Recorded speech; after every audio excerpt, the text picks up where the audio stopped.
तो सुदामा जी को अपने गले से लगा लिया, अपने हृदय से लगा लिया गोविंद ने, और परात मंगाई और अपनी आंखों के आंसुओं से कन्हैया ने सुदामा के चरण पखारे, दिव्य सिंहासन आसन पर बैठाया। आज मेरे गोविंद कन्हैया बड़े प्रसन्न हैं, क्योंकि बचपन के मित्र सुदामा द्वारकापुरी पहुंच गए हैं। सुखदेव जी कहते हैं, हे परीक्षित, कृष्णं नारायणं वंदे, कृष्णं वंदे ब्रजगुरु। आज कृष्ण बड़े आनंद में हैं। आज वह इतने प्रसन्न हैं कि मानो परब्रह्म उनके द्वार पर पहुंच गए हों। सुखदेव जी इसका वर्णन नहीं कर सकते। मिलने के बाद में दिव्य आसन पर बैठाने के बाद कन्हैया कहने लगे कि सुदामा जी, आपको कैसे याद आ गई और आपने मिलने की सोची। सुदामा जी कहते हैं कि मैंने सोचा, क्योंकि आप तो बड़े हो, आप तो भगवान हो और आपको तो सबकी इस संसार की चिंता है, लेकिन मैंने सोचा कि मैं मेरे बचपन के यार कन्हैया से मिलने के लिए जाता हूँ। कन्हैया कहते हैं, सुदामा ये बताओ कि आपका विवाह हुआ है या नहीं।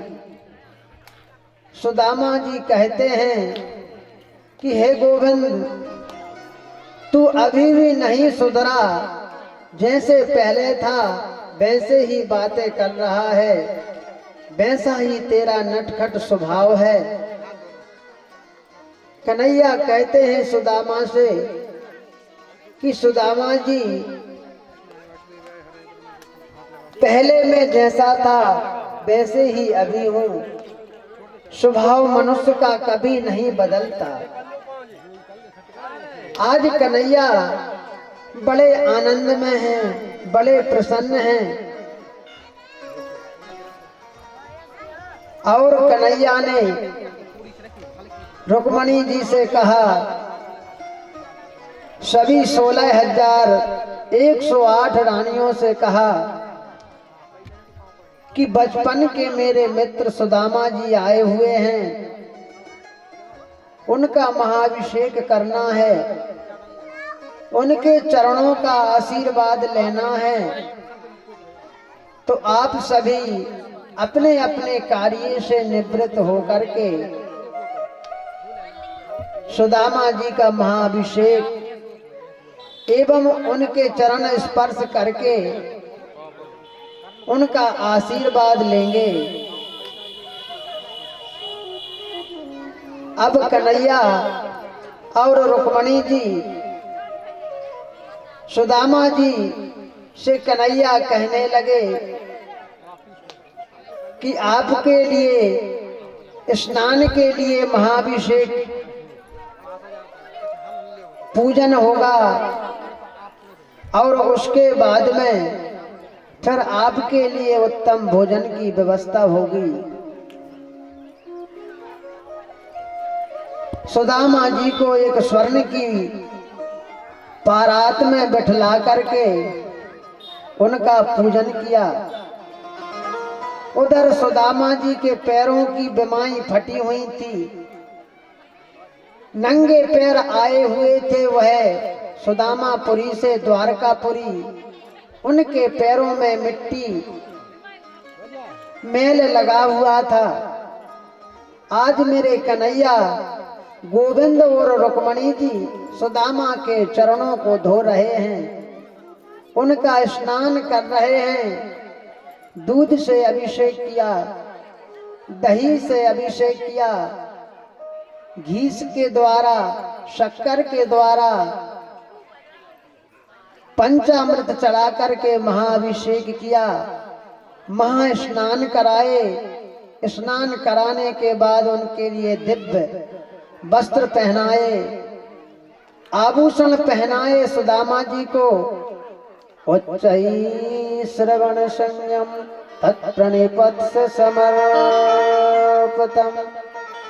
ऊंची आसन पर उनको बिठलाया और दिव्य आसन पर बिठाने के बाद में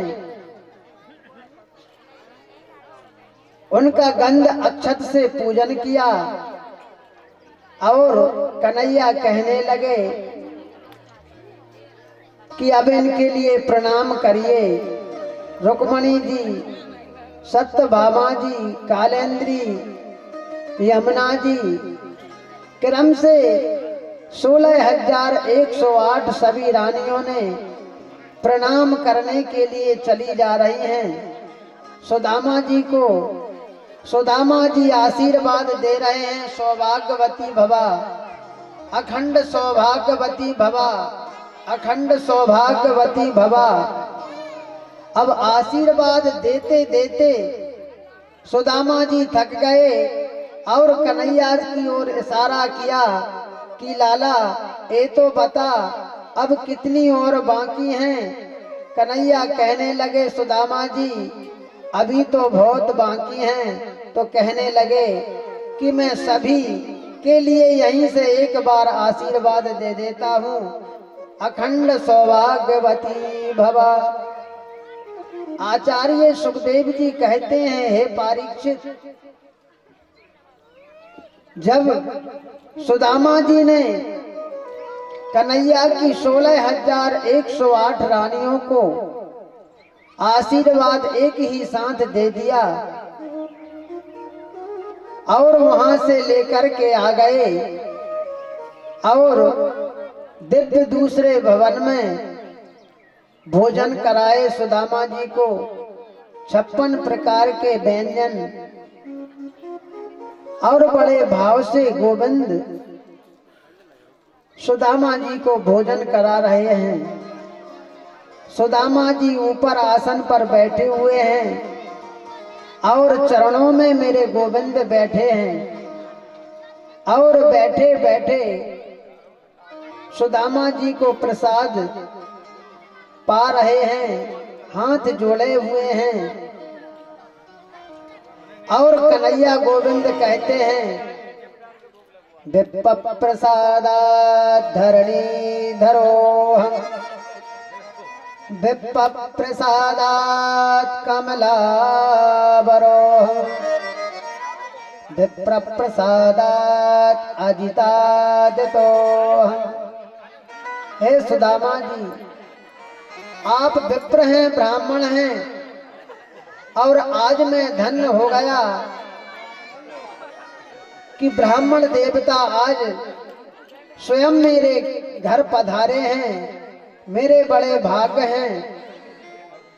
उधर द्वारकाधीश कहते हैं कि आप तो गोविंद हैं, आप तो संपूर्ण सृष्टि के अधीश्वर हैं, लेकिन मेरे कन्हैया कहते हैं, नमो ब्रह्मण्ड देवाय गौ ब्रह्मण्ड हिताय च जगद्धिताय कृष्णाय गोविंदाय नमो नमः। हे ब्रह्मदेव, आप साक्षात इस धरा के, इस पृथ्वी के प्रत्यक्ष देवता हैं। आप ब्राह्मण हैं और इस भूमि के प्रत्यक्ष देवता हैं।